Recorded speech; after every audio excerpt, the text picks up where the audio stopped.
Hey guys, welcome back to Creative on the Cheap. For those of you who are new here, I am not Courtney. My name is Spencer. I am Mr. Cheap, and I'm filling in today on the voiceover for the video.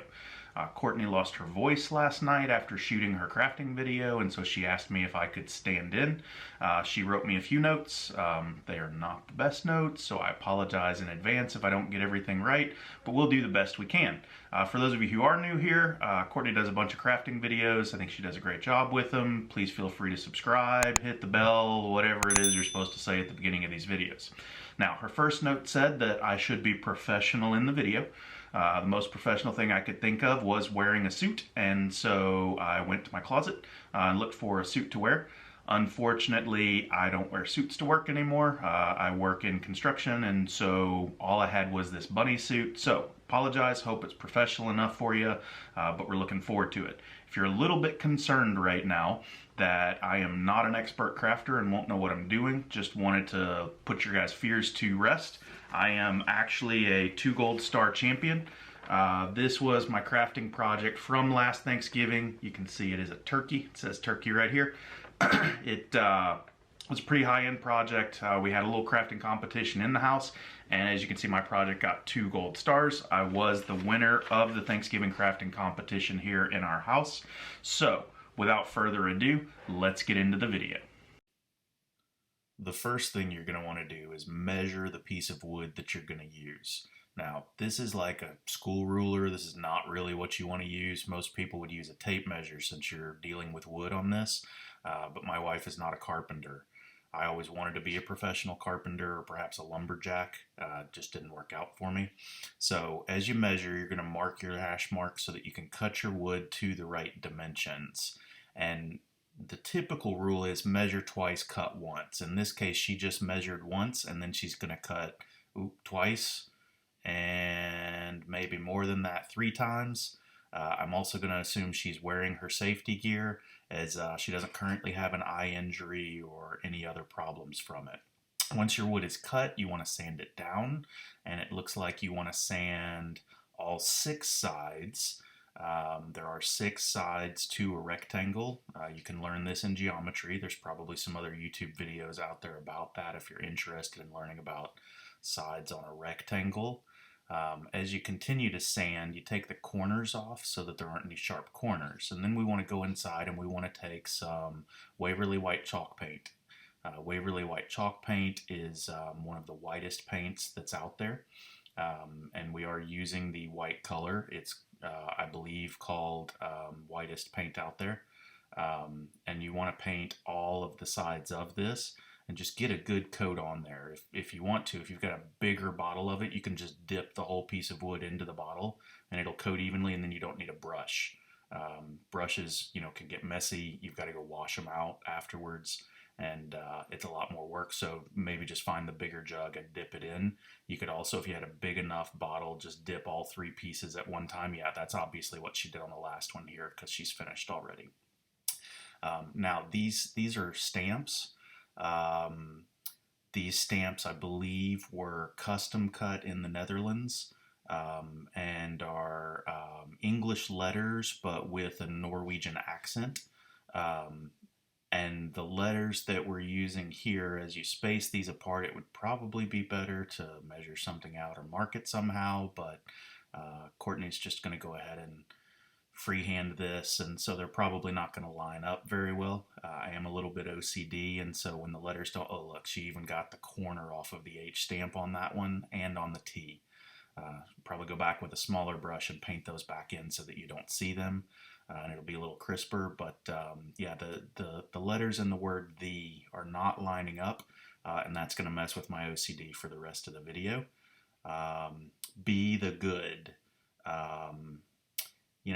Not really an pro. Oh, look, she is going to touch up those other pieces. I'm so proud of her. This is making me feel much better now. Be the good is not really correct grammar, but if that's the words that you want to use in this one, you feel free to go ahead and do that, or you can change it and say something like be a good person, do good things. Those would be more grammatically correct in the English language, but since we are using stamps with a Norwegian accent, this may be a Norwegian phrase. I'm not 100% sure on that. You can probably Google it and find out. Now, we're going to take some Scotch tape, because Scotch tape is, really going to hold well, I guess. Surprised we haven't seen a glue gun yet in this video, but I'm sure we'll get to one eventually. And we're going to take that Scotch tape and wrap it around the end of some fuzzy string. Fuzzy string is regular string that has been used for a long time and then wrapped back up so that the edges are kind of frayed. It was invented in 1872 by General Custer and has been used ever since. And now we're going to take that fuzzy string and we're going to put wooden beads on it. And wooden beads can be found at your local wooden bead shop. Sometimes at the wooden bead shop they will have other beads as well, and if you wanted to use something other than the wooden beads, you might see what else they have. You can also typically find an old abacus somewhere, which will have little wooden chips or beads on it that'll slide back and forth, and then take the whole abacus apart and use those little pieces to slide around. Now, she had all of her beads bunched up together, but now they're spaced out, and I'm not sure that the spacing is even on it again. I guess if you're going for the kind of, hey, I found this in an old box in my garage and just, pulled it out and put it on here, then you could say that the beads shouldn't be even. But most of the time, for those of us who do have OCD, you want to make sure that your beads are evenly spaced. You can use a micrometer or some other measuring device, laser level, that's really going to get those to space out the way that they should. I would also recommend taking some sort of a square so that you can square off the ends of these blocks because they're not matching up with each other. Once you've got them squared off, maybe you use the glue gun to glue those together. I know Courtney does like to use the glue gun. Glue guns are very popular in this household. I think, everyone kind of has their own personalized device. Most of them are monogrammed. We do tend to carry glue guns in holsters around the house just in case, you're walking around and you see something that's a little loose or not attached, you can stick it back on. Now, maybe we're getting to glue gun here. We've got some fake plastic plants. Fake plastic plants do not require watering, which is always good to use if you're doing a project like this with wood, because if you used real plants on it and you glued real plants onto the wood and watered those repeatedly, that wood is going to rot over time, and probably not something that you really want for your craft piece to be rotting. But she did select the right materials here, and she is using the fake plastic leaves here. This is, I'm not sure if that's a real rose. No, it does not look it looked like it is a real rose. I'm thinking that that is made out of either some sort of fabric or it could be a real rose and it's just dried out and covered with something else. But again, avoid using organic materials in your wood projects, especially if they're going to be alive and require water. And there you can see we do have the finished project, the Norwegian stamp. Hey guys, don't go anywhere. There's still 2 more projects coming up in this video, but Courtney is apparently not really happy with the way that I'm voicing over the video. If you would please let us know in the comments down below whose voiceovers you like better. I am willing to step in and do all of the voiceovers for all videos from this point forward. Thanks in advance. Enjoy the next 2 projects. Stamped books with the misspaced beads around the twine on the edges. Now this is popsicle stick craft. These are large popsicle sticks. The size of the popsicle that had to be eaten off of this took several people several days to eat all of those popsicles, so that we had some nice clean ones. And then once you're finished eating the popsicles, you want to make sure that you do wash those sticks off. You may have to bleach them or paint them a little bit, because the color from the popsicle, an orange flavored popsicle is going to leave an orange stain on the end of that popsicle stick. And so just make sure you clean it off really good, bleach it or paint it so that you don't see that color. And once you get your popsicle sticks all taped together, Painter's tape doesn't really hold well, but that's what she chose to use. If you've got duct tape or something more industrial, it may hold a little bit better. And then we are using, it looks like a metal frisbee of some sort. We don't generally play frisbee in this household, so that's probably why she's using it. It wouldn't be something we would use normally. And she's going to use that to draw a frisbee shape onto the popsicle sticks. Now, once you have that shape, it looks like she has taken the tape off. Oh, that may be why she used the painter's tape, so that the tape does come back off of the popsicle stick. And then she's going to cut with an X-Acto knife. Now, this is not the best idea in the world unless you just have hours and hours every day to do nothing but craft, because you're going to have to cut this repeatedly. You could go back to a large circular saw. If you have a sawmill in your town where you live, they might be able to cut these off for you, and it'd be a whole lot faster and not take as many tools and as much time as you can see she's taking here for these lines. I do have a jigsaw, and a jigsaw would do a good job of this as well, because you can cut a curve with it, but it's a little more difficult to get an exact curve on it. But you can see she's making her corners herself anyway. Not even sure why she stenciled it, since she's just going to kind of freehand it as she goes.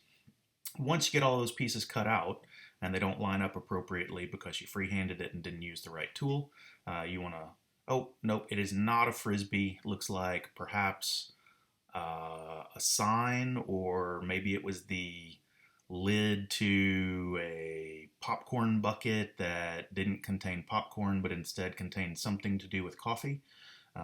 If just little tidbit for you guys here, if you write the word coffee on something and put it in a store, my wife will buy it. You could write the word coffee on explosives and she would pick them up and find something that she thought would be interesting to do with it. But you do want to go ahead and paint both sides of this. Again, Waverly White chalk paint. You get a larger bucket of it, and again, you could just dip it. But that would be a very large bucket, since that's a larger frisbee-shaped piece. We do have some more of the twine here. You could probably just buy single strand, but it looks like she bought braided, and then she's going to unbraid it, and that's kind of silly. Somebody took the time and effort to go in and braid that twine, and you're basically saying, I don't appreciate the work that you did. As she pulls this twine apart, it just turns into single strand twine, but it does have kind of that curly Q pigtail look. So this may be a pig inspired craft. We may be making little pigtails on the edges. And again, I apologize. I have not seen the finished product. I just had some notes from her which weren't very good. Now, it looks like each of these strands is also braided again. Oh, and then she's going to tie a knot back in it. Yeah, I can't really tell you where she's going with this, guys. I'm sorry. Sometimes, you just got to make your own way in life. We now tape this knotted, single-stranded to the table, probably so she can braid it again, which means she really didn't like the way that it was braided when she bought it. And I apologize if the person who made that braided twine is watching the video now. We do appreciate the work that you do. It was good enough. You are good enough. And you should not doubt yourself or have any issues with your self-esteem just because my wife didn't like your braid. Yep, she's going to go back in and braid it again now. Okay, sorry about that. One of the dogs was barking. Both of our dogs are trained as security animals. They do keep us aware of things like joggers going past the front of the house, mothers with small children in baby carriages, and other things that could potentially be dangerous to our family. So if you hear that in the background, I may have to pause for a minute and investigate the source of the disturbance.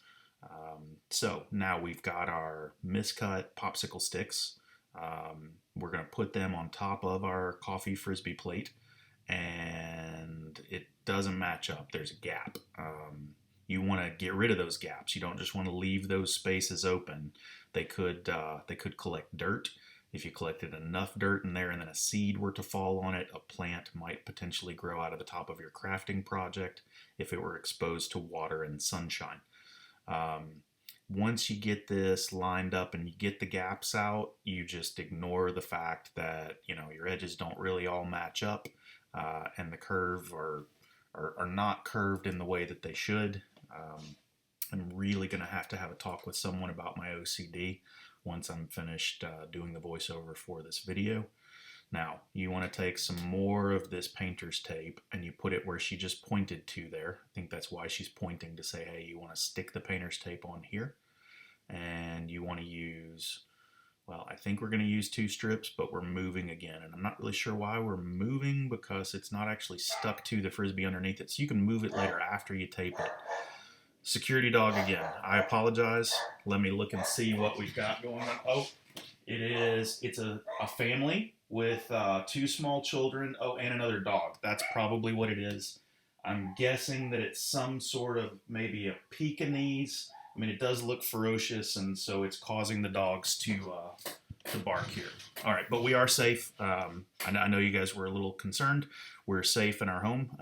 No one is attempting to enter the house at this time, and the Pekingese has not attacked anyone. Now, we finally got the glue gun in play here, folks. I am relatively confident that this is a Surebonder glue gun. Surebonder, best glue guns on the face of the planet. Not sure if that's their actual tagline, but it should be if it isn't. And then once we have that glue down, we want to stick our, I don't know what you want to call this, popsicle stick circle on top of our Frisbee pie plate coffee lid.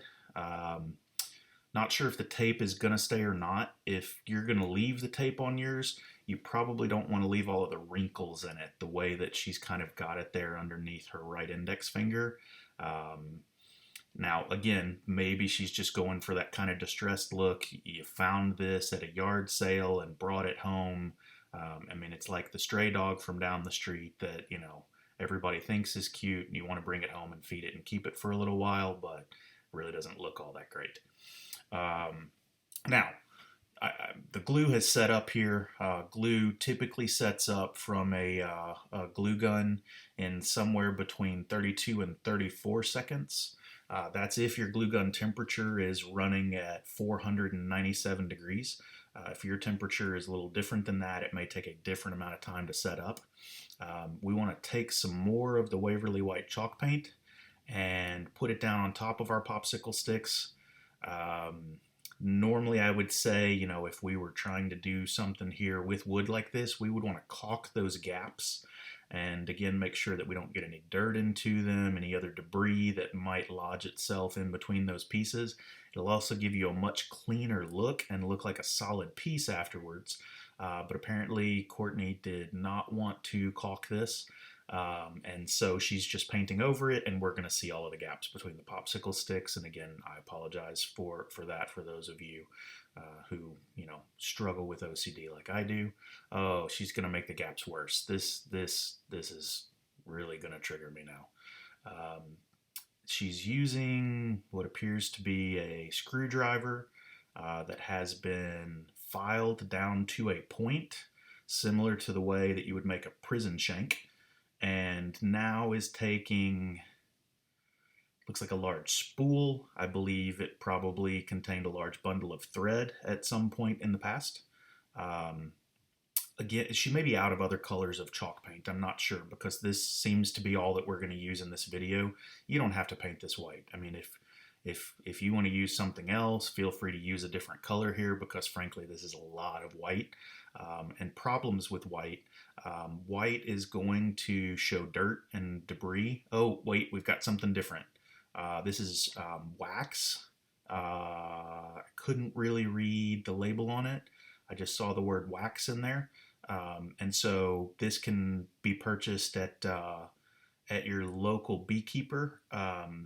Same place you would buy, local honey. Local honey is good if you have allergies and things like that. They say that, you can get some of the immune properties and some of the anti-allergy stuff because the bees have taken the pollen and the other things that are causing you to have allergies and used it to make that honey. And so you're kind of exposing yourself to it in small doses. Not a medical professional, but I did stay at a Holiday Inn Express last week, so, take that advice for what it's worth. We're going to take this wax and we're going to put it on top of our white paint just to make it darker and dirtier. So forget what I said about the white paint earlier. That's normally a problem with white paint, is that it's going to show dirt easily, but if you're going to put fake dirt on it by using dark colored wax, okay to go ahead and use the white paint. It won't look dirty as quickly once you do this because you're making it dirty yourself. And she's now putting some back into the cracks that she intentionally put into the popsicle stick circle with the prison shank. And please tell me this isn't a finished piece. Oh, okay, yeah, we're going to do something else to it. Good, because those edges are rough. So we've got our coffee frisbee plate lid with our popsicle stick irregular circle cover. And now we have got our rebraided rope, unbraided and rebraided. That's an actual technique, unbraided and rebraided. And so once you've unbraided and rebraided, you want to wrap this around the edge of your coffee frisbee plate with popsicle sticks on top. My favorite popsicle is the Bomb Pop. 3 different flavors all in one popsicle. But if you are a little more neutral and you just prefer plain old orange or grape, something like that, that's okay. There's nothing wrong with that. So we're going to continue to glue this around the edges of the pie plate. It looks as if we're going to go all the way up to the knot on the far side, and I'm not sure how she's going to address that knot, because you don't just want a big knot hanging off of the side of your pie plate circle thing. Maybe she is, and she's just going to leave the tail of the braided piece on there too. Now I will tell you, if you cut the end of that braided piece, she's going to do it, it may unbraid itself. If you're using nylon rope on this, you can take a lighter, just a normal old 99-cent lighter from the gas station, and burn the ends of it, and it will melt that nylon together. Not sure that it works so well on this. If you were to try and burn it with a lighter, it could potentially catch on fire. You do want to make sure anytime you're crafting you have a fire extinguisher handy. Always good to practice safety. And look, see, it's going to unbraid there at the end. Normally what you want to do is wrap something around that first, or glue the end of the braid first, so that you don't get an unbraided piece, because we've already unbraided once, then rebraided, then you would have to braid again. So it would be an unbraid, rebraid, unbraid, rebraid, which is referred to in some circles as a double entendre. Don't Google that. Now, we've got some Gorilla, I believe that said wood glue. Not sure if this is made from actual gorillas or not. Have not used this product before myself, but it's really good for what she's using it for right here, I'm assuming.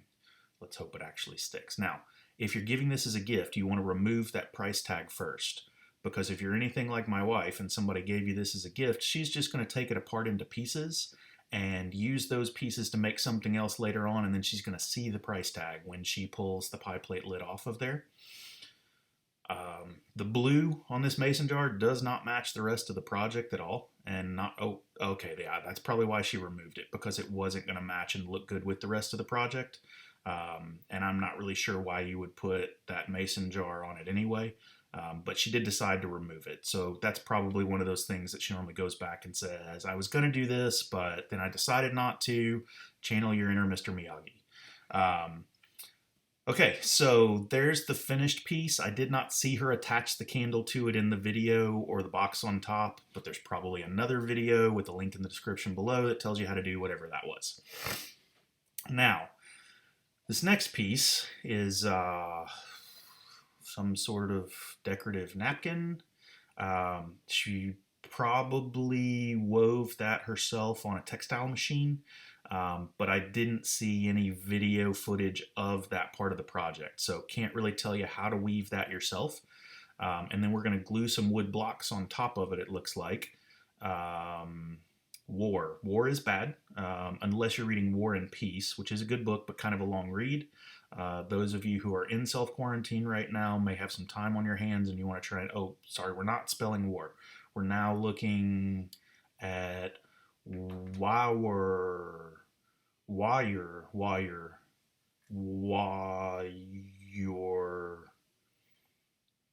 Wire Hund. Um, this does not appear to be Norwegian as the last one was. Oh, was your. Got it. Okay, was your. Well, maybe was your hand. So we're going to have a question mark. Was your hand. Was your hand. Oh, sorry, these are not wood blocks to glue onto the project. These are the stamps again. Now, these are a little bit different.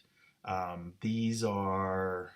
Can't really tell with the accent on these E's. It does not appear to be Norwegian like the others. A wash. I bet it's going to be wash your hand. Now, you don't just want to wash one of your hands. You want to wash both of them. So we do need to make this plural. It needs to say wash your hands with an S on the end of it.